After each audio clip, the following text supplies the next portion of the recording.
What's going on, everybody? So, two patches or hotfixes have been released for Marvel Spider-Man 2 for nearly every device with Steam, including the ROG Ally. And out of any handheld device I've used, the ROG Ally has proven to show the most improvement with Marvel Spider-Man 2. To the point, I needed to make this video because it's not as simple as applying the hotfixes in order to fix the performance on the ROG Ally. The first thing you're going to need to do is go to your AMD software, the graphics settings, and reset the shader cache, because the last shader cache that you compiled for Marvel Spider-Man 2 is probably based on that base glitchy version of Marvel Spider-Man 2. So you're going to need to get rid of that. And after resetting that and applying the hotfixes, Marvel Spider-Man 2 does play a lot better. It has a lot less hitches and stutters, but it still stutters and freezes during cutscenes, which hinder the momentum of the story, unfortunately. So if you're waiting for that special moment where you play as Venom, you're going to see some hitches here and there, and I'm going to show you right now.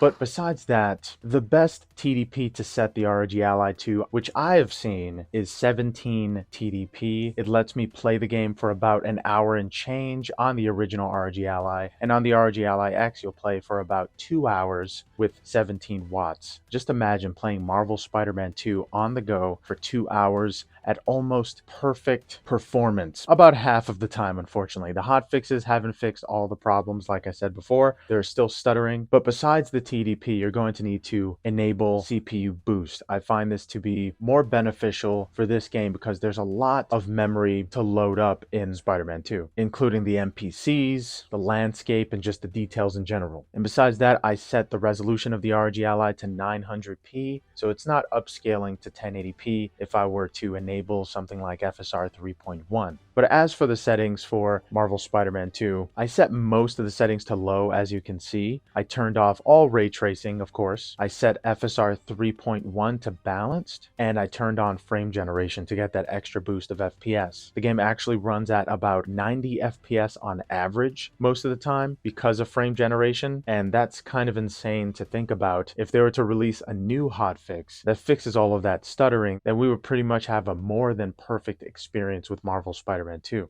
But yes, I set the textures to high, and I know that might be causing more stuttering, but I don't want the cutscenes to look lackluster. I want them to look exactly how they looked on the PlayStation 5, so I set the textures to high. And I also set the crowd density to low because there's less to load while swinging around, and most of the people on the street are insignificant anyway. Just imagine you're playing a game like Batman Arkham Knight. Even with crowd density set to low, there's a lot more people in Marvel Spider-Man 2 than there were in Arkham Knight. So if you think about it that way, setting it to low is no problem. Of course, you need to use a graphics card like the 3060 and up in order to get that crowd density to medium or high without any kind of hitching, but this is also on the developer. The fact that there are still T-posing characters floating around and disappearing, and sometimes when I start a mission, I just randomly go through the floor because the floor hasn't loaded yet. And I would lend that to the SD card not loading fast enough, but also the developers for not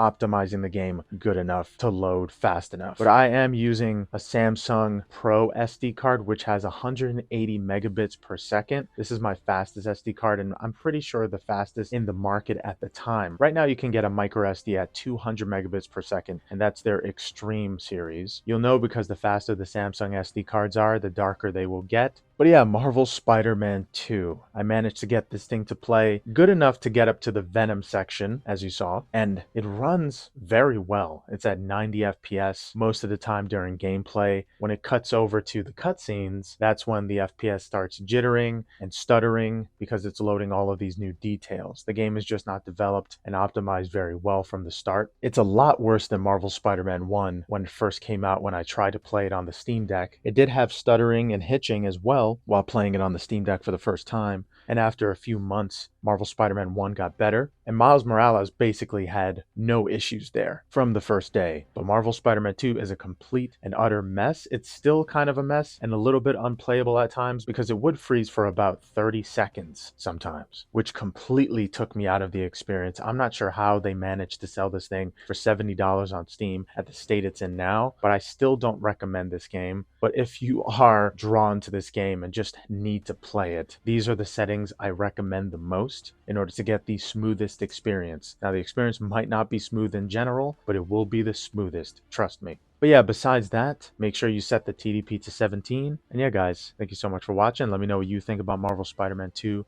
on the ROG Ally. I tried it on the Legion Go, and it was worse. But yeah, I hope you have a good one. Later. Feast upon my flesh.